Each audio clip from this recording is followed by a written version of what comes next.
Welcome to the Community Table, where we explore the secrets to success of the top real estate producers in our local market. A real conversation, hosted by Community Mortgage. This is Jason Woods with the Community Mortgage Podcast. Thanks for joining us this morning. We're going to jump right into it. Alton Cryer, thanks for being on, man. Thank you. How you doing, Jason? Doing great, man. Good. Doing great. Good. Let's jump in. What market pulse? Yep. What is the market pulse here in the Mid-South right now? Are you seeing more buyers coming back, or you think sellers are sitting on that fence because they're in that sub-4 par or sub-4 rate? Yeah. And like, man, I'm not getting rid of this rate. I don't want to sell yet. Yeah. What do you think? Yeah, I think it's both. It's a tale of two stories, right? You got sellers who their interest rate is so low, and that principal pay down is just, it feels so good. Right. And then you have folks who they may be in their range with it, they're around that sub 4% range, and unfortunately the house is too small, or the house is too big. Right. And so they're going to have to move regardless, right? And so those are your folks that are kind of jumping out in the market. They're selling. They either had the house for a long time. As you know, our baby boomers who've had their homes for 20 to 30 years. They own it free. Tons of equity. There you go. Tons of equity, own it free and clear. You're now seeing them say, let me fix this house up and put it on the market and move to Florida. Right. You know what I mean? Exactly. We're seeing a lot of cash buyers, or we're losing a lot to cash buyers. Yep. Is that the reason? Is because there's so much equity from some of these baby boomers? Man, 1,000%, 1,000%. And I think from a buyer standpoint, it has to be. It most likely is a necessity or something you've been working on for the last few years. Okay. Right. From a necessity standpoint, my job is moving us. The rent that I'm at right now, I'm paying $2,500 a month. I can pay, that in the mortgage and own the home. Right. Or folks that says, hey, it's a goal of mine to buy my home, and I've been working on this for the last 3 years. I've worked on my credit. I've saved up X amount of dollars, and I'm looking to finally make that move. It's your buyers that are kind of out in the market right now. Right. Or somebody just say, look, I'm looking for a second home. I just got off the phone with somebody who's looking for a second home. They'll be traveling from cities and now looking for their second home, and they'll be shopping in Memphis here in the next few months. And where are you particularly licensed at, Alton? Germantown. Licensed. That's Tennessee. where your office is. Are you just Tennessee? I'm just Tennessee. Yep. Okay. Yep. Okay. Well, good. Yep. Just Tennessee. All right. Yep. And as far as Memphis is, well, I'd say the Mid-South has so many diverse neighborhoods, from Midtown to Collierville to DeSoto County. Yep. What areas are you seeing the most growth in? And so it's interesting post pandemic. Right. You saw a lot of the urban areas in Memphis, a lot of fix and flips, renovated homes, your Midtowns, your Glenviews, your Whitehavens, things of that nature start to really come up. Appreciation. Right. I think the most areas you see in most traffic in is your Germantown, your Collierville, East Memphis. Like it's booming. It is, man. And then appreciation too. Right. It's really good. And so those are the areas right now that I think are kind of growing. You're seeing some of your affordable neighborhoods start to kind of have some traction as well. And your mid, if you're under 215, you're under 250, you're seeing those still do fairly well in your Southeast Memphis. Okay. Not a ton of traffic, but you're seeing some. Right. So your affordable neighborhoods, you're seeing those kind of a little bit of traffic. I'm a big fan of Whitehaven when it comes to affordable neighborhoods and strong appreciation. If you're looking at more of your higher price points, your Germantown, your Collierville, you just can't go wrong. Right. Unfortunately, our downtown is kind of seeing more of a swing down, unfortunately. And more folks are kind of moving out to your more suburban neighborhoods, which it makes sense. And you'll probably see a cycle where folks will migrate back downtown. They try to revamp it again like they did years back. There you go. And it makes sense. Right. I was in a meeting with the mayor. It was a young professionals conversation. And he said, downtown is everyone's neighborhood. And I never looked at it like that, right? And so because it's everybody's neighborhood, you have to make sure it's booming, it's going on and things of that nature. And so I think we'll eventually see a nice migration back downtown, back down to your Midtown. But, Germantown, East Memphis, Collierville, That's where people want to be. Yeah. And the prices are obviously a lot higher in those areas. Yep. You know, and I've seen houses sitting on the market where some houses are on the market a day and then get an offer. Yep. And then some are 90 days, 120 days in. Like, what do you Yeah. think the difference of that is? Is it school district? Is it zip code? Is it street specific? I mean, what are your thoughts? I think it's a combination, right? I think if I look in Germantown right now and look at Oakley, which is a well-known neighborhood in Germantown, you don't have a lot of homes that sit a long time in Oakley, right? If you go a little further out, maybe a little further east, you may have a neighborhood off, let's just say Farmington. Okay. They may have a lot more homes, but it's a larger community, and somebody say, hey, I want to live in a smaller development or community or neighborhood, right? And it's just, man, it's the style of the home, it's the square footage of the home, age. Age of the home. Yeah. There's some Germantown houses that were built back in the 80s that are in Germantown that are still sitting in the 80s style, right? Yeah. We've done a lot of renovation loans on those. Yep. All the bedrooms are upstairs or something like that. So it just depends, man. It's a hit or miss. But I think at the end of the day, it goes to pricing, right? It goes to how you price the home. If you know that homes in this area is staying on the market for, 6 months, you can't price it what a neighborhood is sitting on the market for in, 2 months. Right. And so I think it all goes down to pricing and communicating to the seller on how we can get this home sold. They didn't put it on the market just for it to look pretty in pictures. Right. They put it on the market to sell and sell pricing. Are you still seeing sellers still in that phantom equity mode of like 21 and 22 and thinking I can get X amount of dollars for this house today, which I don't think it's possible?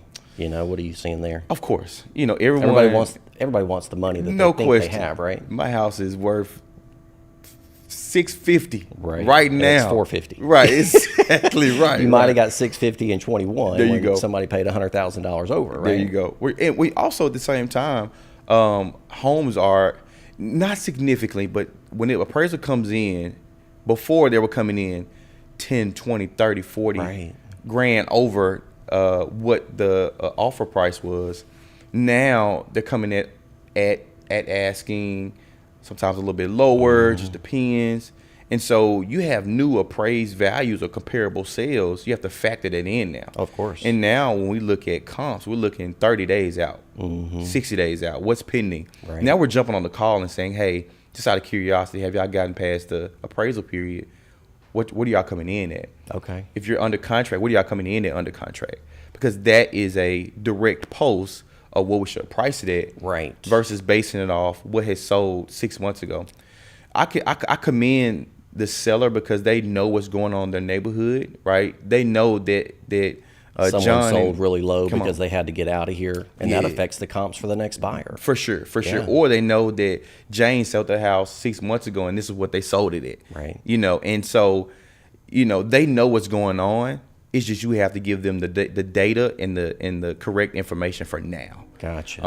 And so to talk them out of that mode of that 2021, 2020 numbers, we ask, what's the motivation?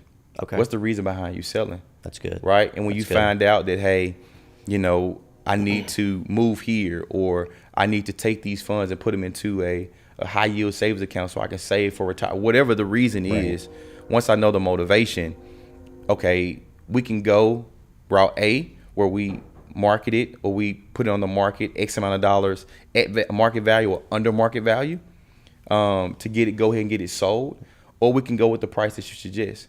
And what we do is we'll check 10 days in to see if we have an offer, how many showings we have. If we don't have any movement, then we're at the wrong price point. Yeah, there's no need to let it linger. And so that's kind of the conversation we have with our sellers, and just find a middle ground. And sometimes when you show them that net profit number, what it's really going to be, okay, I'm okay with that. Right. You know what I mean? Right. Yeah. Okay. So. Well, we've talked a lot about sellers. Yeah. Let's talk about buyers. Okay. First-time home buyers. Yeah. Do you work with them at all? Yeah, I do. Okay. I do. Perfect. I do. All right. For someone in the market for a home here in the Mid-South, what are a few things that you wish every buyer knew before starting the process? And you being in banking previously, this should be good for you. Yeah. One is, I think, understanding interest rates, right? and what's a good interest rate and what is from a perception wise, what's not a good interest rate. Right. So right now, our interest rate mortgage, I mean, they're sitting with around mid sixes. Well, actually, unconventional, we're like low sixes. Low sixes, okay. Yeah, we Okay. had a little drop the other day, and then FHA, I locked somebody in at 5.625. They were FHA, Free. right, not, right. Not with no zero discount. There we go. It's almost a 3-year low. That's huge. That's Yeah, huge. it's huge. Right. And so I think getting them in the mindset of, hey, a 5.6% interest rate, it's okay. Mm-hmm. It's actually okay. Stop thinking about those 2s and 3s that you heard back years ago. There you go. That's gone. That's right. That story is long gone. We missed that opportunity. Right. However, don't miss on the opportunity to buy in now, because over time, real estate appreciates regardless, right? Oh, absolutely. So don't be afraid of the interest rate is the first thing. I think a first-time home buyer is relative to what you are wanting to spend. Mm-hmm. I've had first-time home buyers buy their first home at $450,000. I've had first-time home buyers buy their house at $200,000. Mm-hmm. And so the term first-time home buyer doesn't mean automatically a low down payment assistance or something like that. It doesn't mean right? that. Of course, it's more of marketing than anything. Right. That's what I tell people. And so I said, hey, if down payment assistance is needed, let's leverage it. Right. Let's utilize Let's it. But if figure it it's out. not, then let's utilize your capital, which the more money you spend up front, the less you pay over time. That's right. The less money you spend up front, the more you pay over time. Right. And so it gives you a perspective of, hey, okay, I would like to utilize a down payment assistance. I know I'm going to pay more, but I'm only going to be in this house for 2 or 3 years. Right. I'm going to sell. Okay, that's fine. Mm-hmm. Hey, I'm going to be in this house for a while. I get a better interest rate if I bring my down payment. I'm going to pay less. I want to go this route because I want to pay less money over time, and I have the capital to put down, whether it's from my reserves, from a retirement account, whatever, a gift fund, whatever it is, right? Yeah. And so those are some of the things that I would encourage a first-time home buyer. And at the end of the day as well, it's a first-time home. And most homes you buy is going to be a used home, unless you buy new construction. Right. So it's going to be something going on with it, right? If you're going from a rental property to a home you're going to purchase, there's a maintenance that comes along with this process. Right. You can get a home warranty, of course, but something's going to happen. Right. And just being Always. prepared for that, and then just talking with them throughout the process. Right. There are going to be ebbs and flows. You're going to be excited. You're going to be frustrated. You're going to be excited again. Right. The power of moments. Right, and making sure those moments, those high moments, we remember those high moments, versus staying in low moments too long. So, well, you've pretty much answered my next question that I was saying. So, how do you make your clients feel confident and cared for during that extremely stressful process, especially for those first-time home buyers? I mean, shoot, even a person who's bought 10 homes, it's still these days in banking, it's like we ask for A all the way through Z, and they don't understand because 10, 15 years ago it was like, give me a pay stub, I'll take your bank statement, and then we're going to go sign the dotted line. These days there's so many checks and balances, so many things that we have to do, and they get frustrated. So what do you do on your side as an agent to prepare them for our side on the banking side? I think the first thing is you slow down, right? I think before we just go hit the streets and go see a home, let's have a conversation. We do a consultation first. Right. We have a conversation about what this process is going to actually look like. We bring in some of the people, the vendors that we're going to use for this transaction, right? We're having conversations about what you're going to potentially experience, so that while we get into it, there's not a surprise, right? I think also remaining a professional. Even though they may be a family or a friend or you've known them for several years, I think remaining a professional and taking them through the process and not skipping the process because they know you and you know them, I think is important. You're doing a disservice by, just because I know you, I'm just going to take you out on the street and go see some homes. I'm just going to go make some money off of you. Right, 100%. You still need to there you go. guide them through the process and make sure that they're taken well care of. There you go. And I think making sure there's a level of trust there. I think, and trust comes through time, right? Trust comes through them seeing your reviews online and what people have said about you. Trust comes with you doing what you said you're going to do, right? And so I try to do if I said I'm going to do something, I'm going to try to do it. If I say I'm going to send you an email with this individual with these preferred vendors, I'm going to send it to you within a certain time frame. Awesome. And so I think building that trust, often conversations, making sure all parties are at the table. Same page, yeah. Yeah. You know, if you're talking with a husband and wife, I like to make sure we, what are your wants and needs? What are your wants and needs? Right. Put them in a group text. Come on. Stop talking to the wife and then having to talk to why didn't you tell me? Then you told her, you know. There you go. I get that a lot. Oh, So man, I always group text, group email, just say it one time. There you go. Not have to repeat myself. There you go. You And know. you got to make sure everybody's on the same page. Right. So, Right. Yep. All right. Keller Williams. That's where you're at, right? Yeah. Okay. Yeah. So I know they're known for their strong agent culture and training. What do you think sets Keller Williams apart as far as on your side and like your team personally? Yeah, man. I think, you know, KW was, Keller Williams was the only brokerage I've ever been with. Okay. Right. They're the only person I ever dated. And so I think when first coming in, the community that KW has, I think I love the referral network. And so a portion of our business, majority of my business is Spear and Spear referral. Okay. And some of it comes from agent referrals. So we have a nationwide network, or global network actually, that we can reach out to individuals in DC, in Florida, in Portugal, in Singapore, in Atlanta, in New York, that if I have a client or someone that lives in the area looking to go to the area, we can collaborate and make sure we get that client taken care of. And vice versa. If they have someone coming to the Memphis area or Shelby County area, I can assist them with finding a home in Shelby County. Yeah. And so being a part of that referral network is very seamless, and it allows you to create another book of business in your business. Right. And so I love that about KW. Most importantly, in my Harvey group, I'm a part of the Harvey group, which is a team under James Harvey. Harvey. Under Keller Williams, man. Strong team. And just love the branding and the team camaraderie and the access that we're able to give, and just the knowledge that we get from James and individuals on the team about how to handle clients and how to be a true professional. Because you guys are like a luxury group, right? Yep. We do have the stamp of being a luxury team because we've sold a certain amount of luxury homes, and I would say homes over the $700,000 price point. And honestly, we see luxury as an experience, not a price point.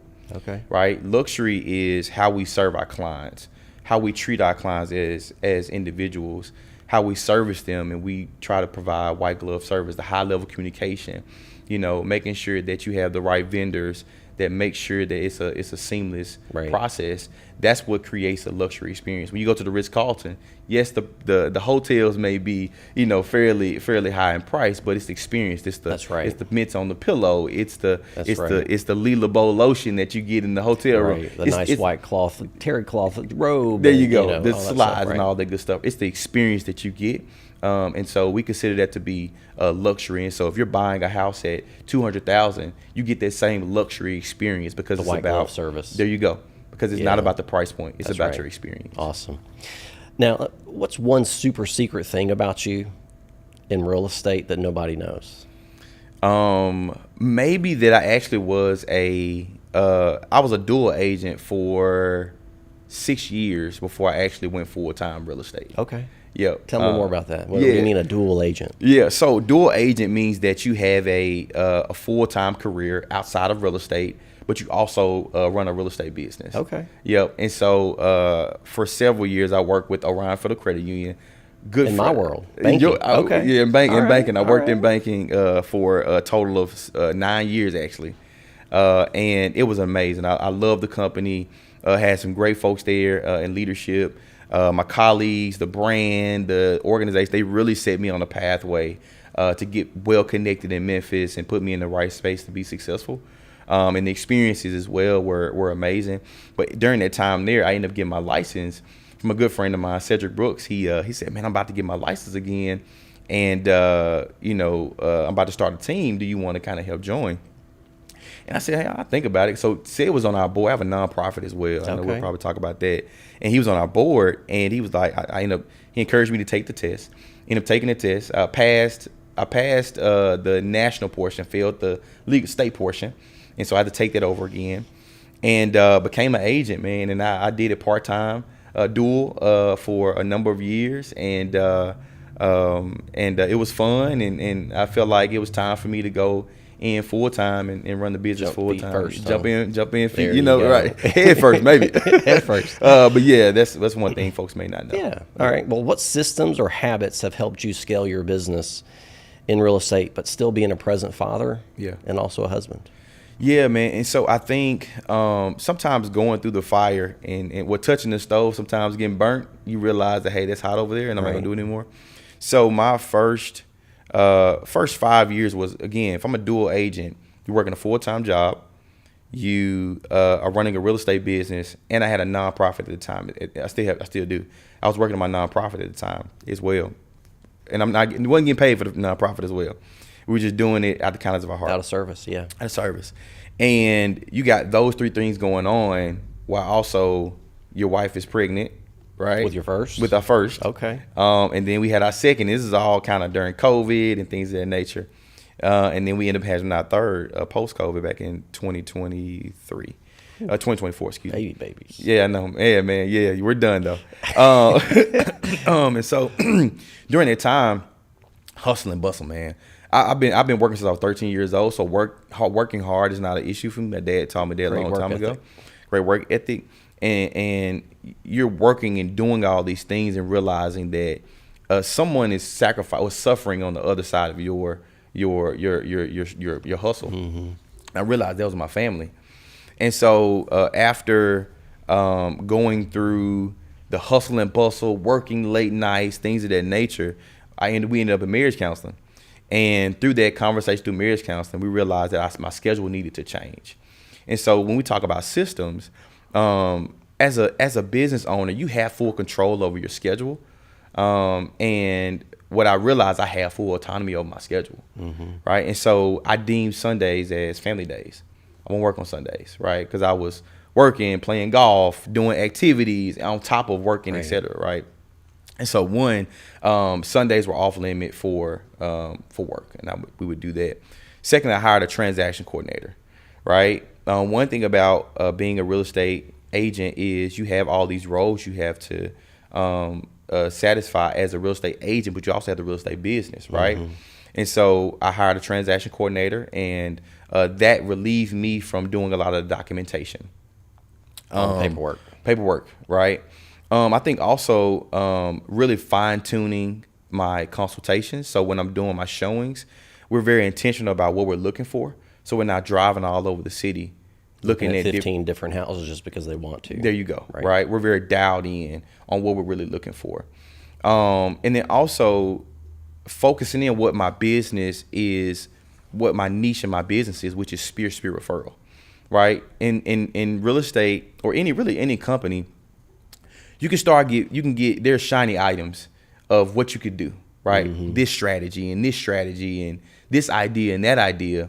And realizing that if you're a man of one or two, now have a transaction coordinator, there's limitations on what you can do. Right. And so honestly, focusing in on their spear referral as a strategy to say, I'm going to lock in on the people who know, like, and trust me, and focus on those so they can tell people about, hey, I know and like this, trust this person. Go talk to Alton. There you go. Need a house, call Alton. There you go. Right. And so once I streamline those things, that helped put the systems in place that help grow the business, and now I focus on those things versus being scatterbrained and trying every single strategy. Yeah, consistency is key. Yep. Doing those things over and over, like you're doing, is great. So it sounds like you've put something in place as far as to make yourself recession proof. Mm-hmm. Yeah. Do you see something like that over the next 5 years, or like what do you have? What systems do you have in place on that to make you not have to go back to that full-time job? Yeah. Man, I think it's one, controlling your spending, right? I think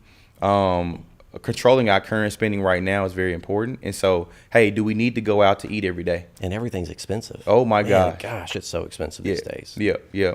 Groceries are terrible.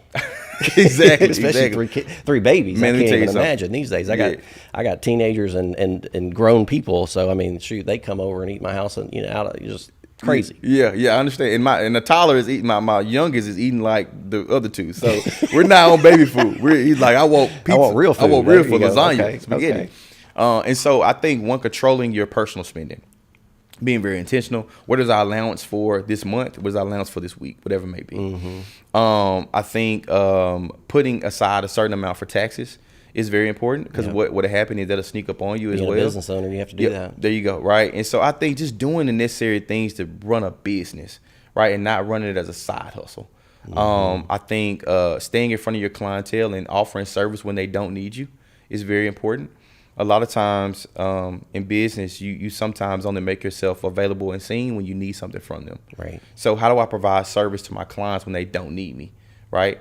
If I got some Grizzly tickets coming up, hey, who wants to go? Hey, who do you need a vendor? Do you need a estimate on how much equity you have in your home? Like, just providing services to your clientele, even though they don't need you in the moment. I think is what makes you recession proof. Yeah. And being there for people in their most needed time.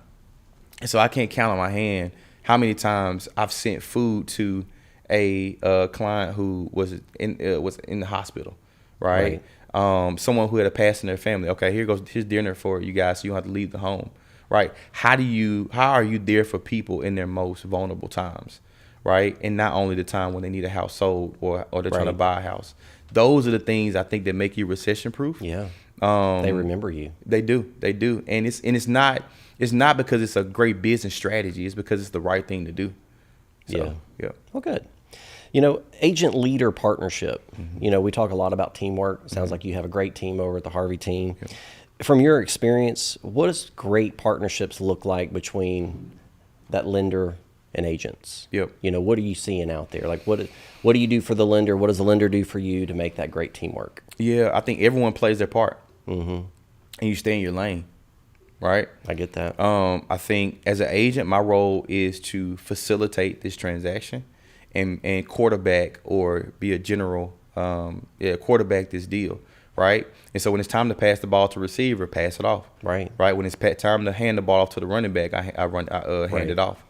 And so I think as an agent, facilitating the transaction, providing their fiduciary duty to their client. I think when talking to the lender, I don't talk to my client about what underwriting should look like.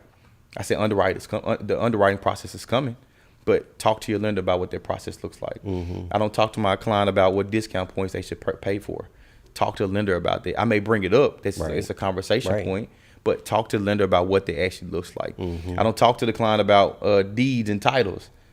The attorney, the attorney does. The closing attorney does, right? So I think if everybody stays in their lane, and for me, just inform them about those roles and positions, but allow the people who were hired to do their work, right? Because when it comes back and something happens, you're liable for what you told them or what role you assumed. I'm only liable for my real estate, the real estate aspect of things. I'm not liable for the lender aspect of things, right? Yeah, you can't control other people. There you go. Right. There you go. Right. And so I think that's what true partnership looks like. And I think often communication. Yeah, communication is key.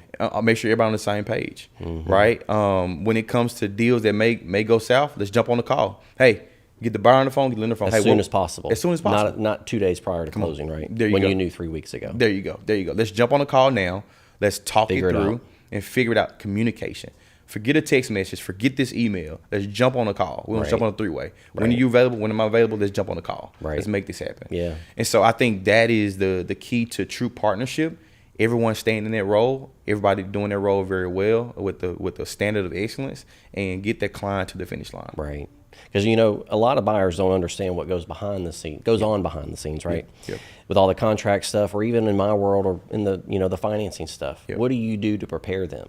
Like you just kind of answered it already, but all those clients need is communication, right? Yep. Well, I think you provide them with scenarios, right, of past experience. That's the great part about being in the industry for 7 years, is that I've worked with hundreds of clients, right?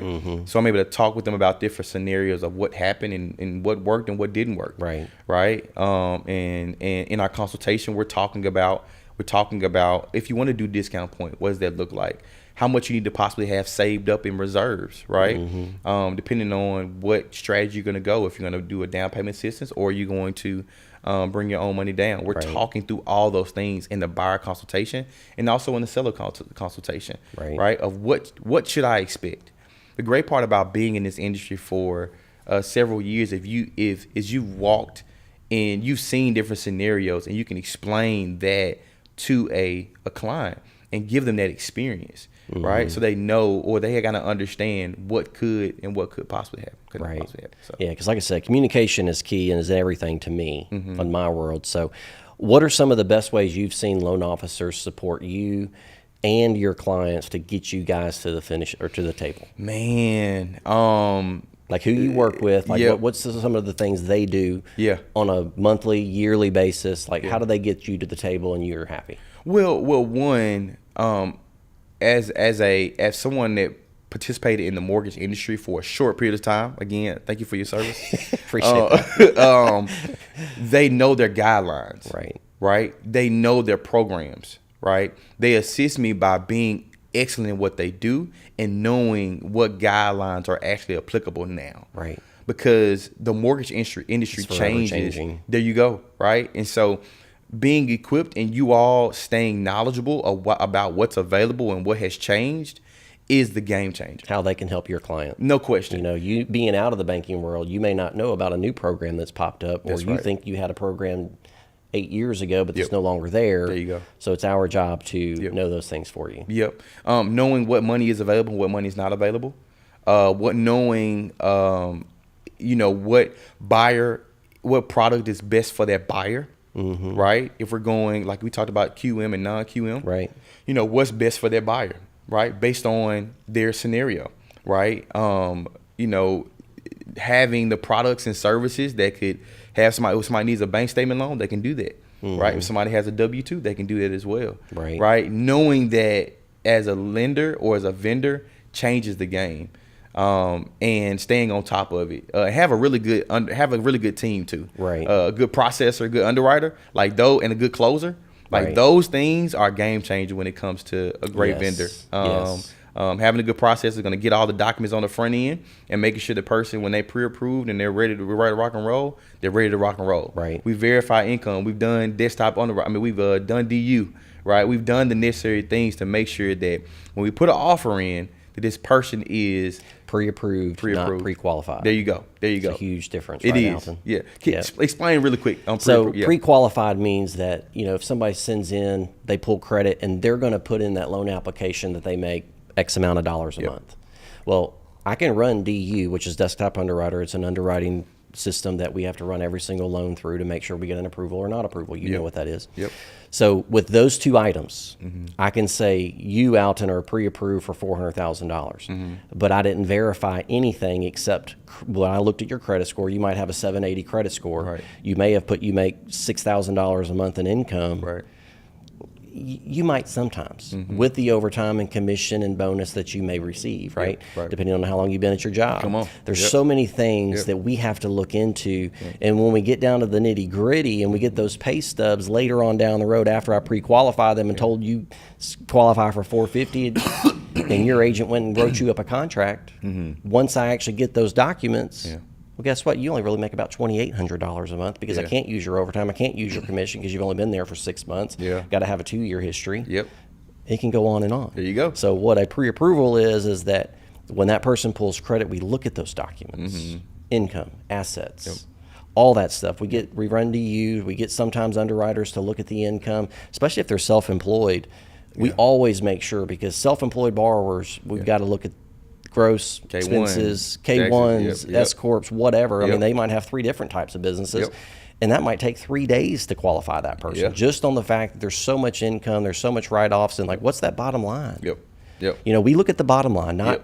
hey, I made $1 million in my gross income last year in my Well, business. Well, you might have, but you Yeah. had X amount of employees and you had business expenses, but you really made $58,000, Yeah. what you paid the IRS on. Yeah. That's the number we use. Yep. A lot of people don't understand that. Yep. So that is a true pre-approval when the lender looks at everything up front and can pretty much guarantee you, if I tell you they're pre-approved, they're getting to that table. Yeah. I like that you talked about that, because one thing some of my clients, they say, I know a guy. I know a guy because I have those contacts. And so a lot of them, I say, hey, are you working with a CPA or are you working with a tax professional? Right. Both are great to use. If you're talking about strategy, talk to a CPA. Right. If we're looking to buy a home, again, back to those folks who are kind of sitting on the sideline, they may be sitting on the sideline because they're working on getting their financials to where they're showing more income versus not working with a CPA, right? And so I refer out CPAs, I refer out state attorneys, things of that nature to help individuals with things like that. So, yep. That's awesome. Yep.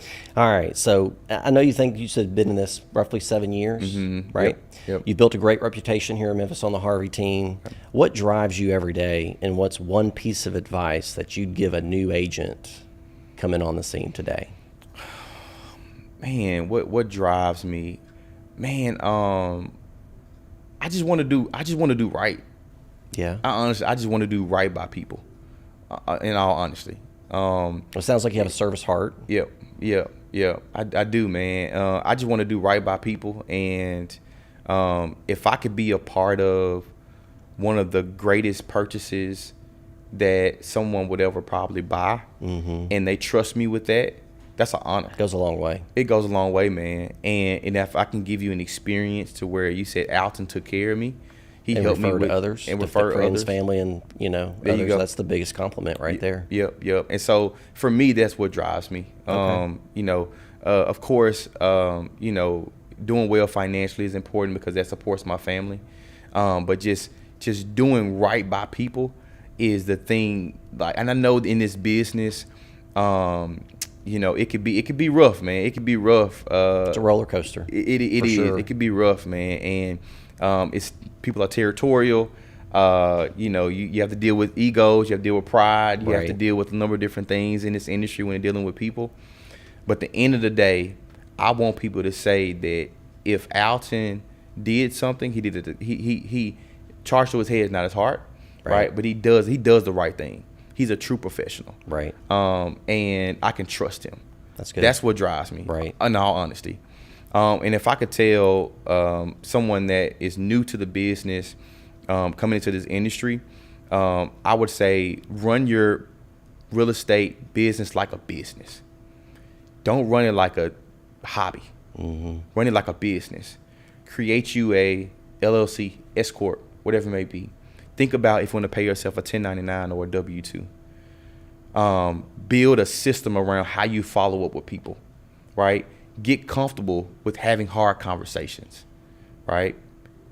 On the phone or face to face. Yeah. Right? Don't tuck your head in the sand. Face the issues head on.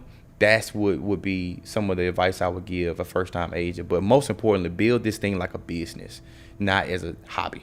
Awesome. Yep. Awesome. Well, I appreciate you coming on, man. Is there anything else out there that you'd like to share about yourself, tell others about? Take a quick second about that. Awesome. Yeah. I have a nonprofit called STS Enterprise. Okay. We've been running for about 13 years.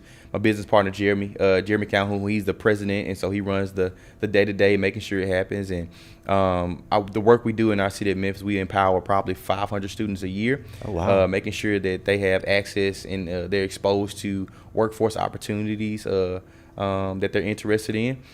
We've helped over, this last 5 years, students earn about $5.5 million in earned income. Wow. Here in Shelby County. And in that we started a real estate program to help students get exposed to the real estate industry. So we're here in a few school systems, exposing students to what the real estate world looks like from a developer standpoint, investor standpoint, agent standpoint, just to make sure they know that this exists, with the hopes that they're exposed to real estate and that home ownership happens sooner than later in their world. And so I'm excited to be in this space of serving, but also running a real estate business. I have a small team that helps me do my day-to-day, and looking forward to serving more clients in 2026. So. Tell me about your family. Yep. Oh man, my Can't wife. forget them. Don't forget the family, man. My amazing wife, Alton Cryer. She works at St. Jude. Oh, awesome. I got 3 boys. All right. Caden, Alonzo, and Calvin.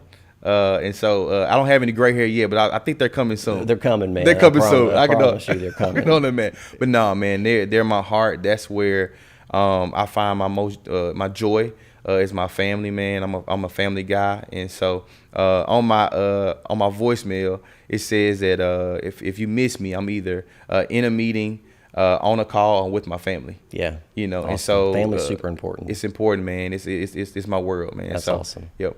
Well, I appreciate you coming on. Like I said, guys, great having you guys here with us. We'll see you next time.